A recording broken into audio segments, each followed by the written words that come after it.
You're born somewhere between life is already terrible and it's about to get worse. The year is 1218. The Mongol Empire spreads like wildfire across the steppes, swallowing kingdoms, towns, and the tiny on the map you call home. Your village clings to survival, hidden in rocky hills under the rule of a local Khan who swears he can resist Genghis' war machine. You don't know what a war machine is yet, but you'll find out. Spoiler, it's not pretty. For 3 years you watch the empire close in like a tightening noose. By 7, the noose snaps shut. The Mongols come at dawn. Arrows slice through the sky. Your father dies with one in his chest. Your mother shoves you behind a grain barrel, whispers for you to stay hidden, and runs out to drag his body to safety. She doesn't make it back. When the killing stops, only a dozen children remain. That's when the administrators arrive, no armor, no blood on their hands, just crisp robes and scrolls. They walk among the survivors like traders at a livestock market. A dismissive shake of the head for most. A single nod for a few, including you. They blindfold you and march you across endless plains for days. When the cloth finally comes off, you're standing before Karakoram, the empire's beating heart. Vast. Cold. Foreign. Smelling of sweat and mold. Welcome to your new home. Training begins immediately.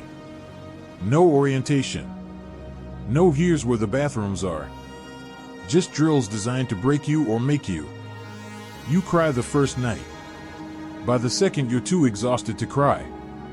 By the third you've learned that tears earn extra laps around the yard. You're no longer a child. You're a project. You start with wooden practice swords that leave your arms purple and swollen, then real blades that draw blood if you're too slow. Every mistake leaves a scar, a reminder that hesitation kills. You learn to move without sound, to disappear into shadows, to track footprints through frozen mud. The lessons all build towards something real and deadly. Through it all, one message pounds into your skull: loyalty to the Khan, loyalty to the eternal blue sky. And yet, somehow, you make a friend. Same age, same story, another broken kid from a burned-down home. You promise to protect each other like brothers. It's the only thing keeping you human. The days blur, sparring, fasting, reciting doctrine until your throat cracks. You're not allowed to ask questions like why crawl through mud under barbed nets, or why does the food taste like hate? Asking means no food at all. By 12, you're lethal. You can fabricate a cover identity on the spot, disappear like smoke, kill without blinking. Then comes the truth you felt all along. They're not training you to fight battles. They're training you to stop battles before they start. At 13, your instructor notices how close you and your friend have become. Big mistake. Attachment is weakness. The test isn't punishment, it's a lesson. Fight to the death. You hesitate. He doesn't. His blade slices your arm. Panic hits harder than pain. Desperation is dangerous, and he's desperate. Survival instinct takes over. You feint left, strike right. Your blade finds his heart. You stand over your friend, breathing hard, blood dripping from your weapon. For a heartbeat you see the boy you promised to protect. Then he's gone. No applause. No pat on the back. Just silence. Your instructor walks away without a word. That's the moment you understand. You're exactly what they wanted, a weapon. Days later, your first mission. A forged merchant's passport. A dagger. No pep talk. Just a name on a list. The target, a minor military official. Predictable. Same tea house every morning, same wine shop every night. You watch for days, then strike in an alley. Quick. Clean. Gone before his body hits the ground. Then another mission. Then another. A loose-lipped merchant poisoned in his drink. A general stabbed in his tent. A corrupt official suffocated by nightshade steam in a bathhouse. Poison, blade, accident, misdirection. Merchant, pilgrim, servant, scholar, you slip into roles like changing masks. Whispers of a shadow travel the trade routes. No one knows if you're man or myth. That's the point. For 2 decades, you're the Empire's answer to unsolvable problems. But by 40, your knees ache. Your last target almost escaped. 10 years ago, he wouldn't have. The Council pulls you from the field. Instructor position. You hate it. It smells like memory. But the Empire's will is absolute. You train recruits the way you were trained. You watch them form small friendships in the dark. You know what's coming. You don't warn them. What would be the point? At 51, an order arrives. Your favorite student hesitated on a kill. Compromised. Clean it up. You track him easily. He's alone by a fire, staring into the flames. When he looks up, your breath catches. For a moment you see your old friend, the one you killed. Same eyes. He recognizes you. He doesn't run. Look at us, he says quietly. Look what we've become. The words hit harder than any blade. You're back in that training ground, weapon in hand, about to make the same terrible choice. You lower your blade. Run, you tell him. Run far and never stop. He stares, then vanishes into the night. You know they'll send someone else. But it won't be you. You're done being the Empire's shadow. 3 nights later you disappear too. You find a nameless village tucked into forgotten hills. You mend stone walls. Herd goats. Work that leaves your hands calloused in new ways. You almost believe you're free. Almost. But you're not naive. Blades hidden in the cottage. Poison among the herbs. Years pass. Your hair goes silver. Then one night, the knock you've always expected, 3 measured taps. You open the door. A former student, grown tall, shoulders broad, blade catching the light. You're a difficult man to find, he says, stepping inside. After everything, it comes down to this, a knock like a neighbor stopping by for tea. You know how this ends, he says. We'll see, you reply. The fight is exactly what you feared. He's younger, faster, trained by you. Every move you make, he anticipates. Please, master, he says, don't make this harder. You can't outfight him. The kitchen is your final gambit. You grab a small clay jar from the herbs. Crushed oleander and powdered arsenic. He lunges.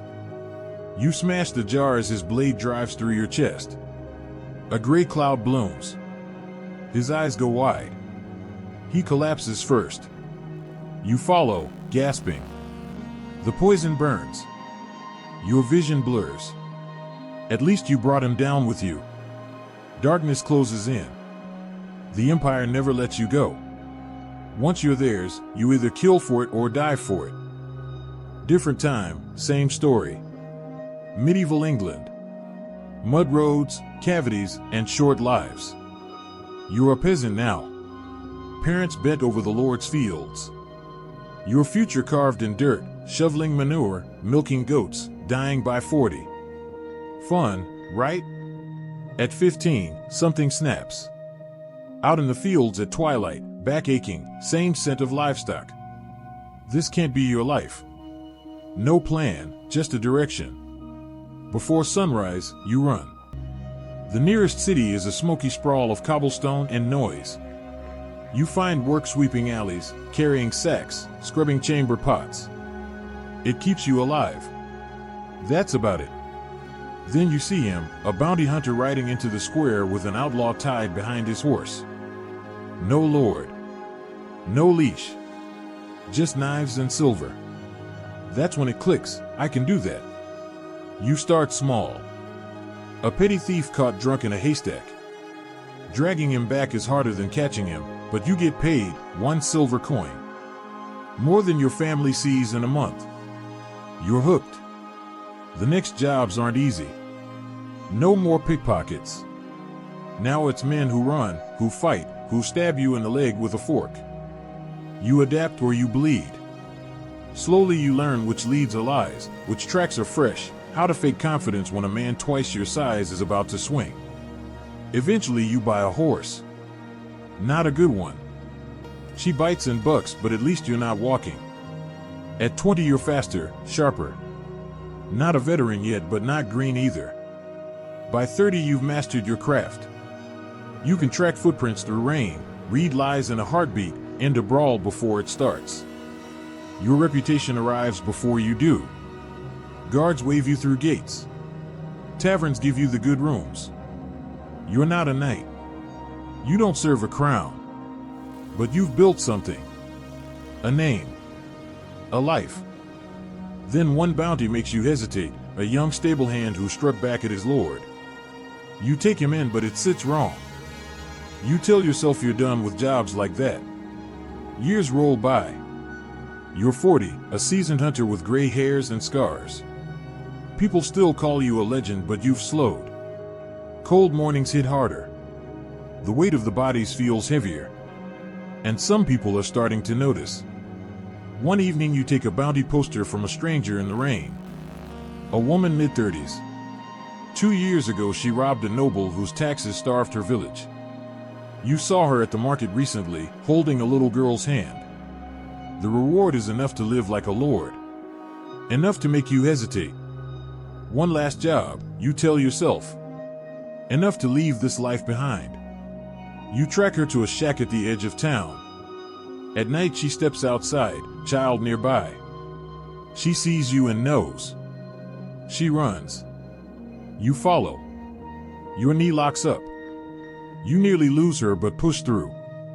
She's cornered in an alley, clutching her child. Both stare at you, terrified. And in their eyes you see yourself. The rope falls from your hand. You step aside.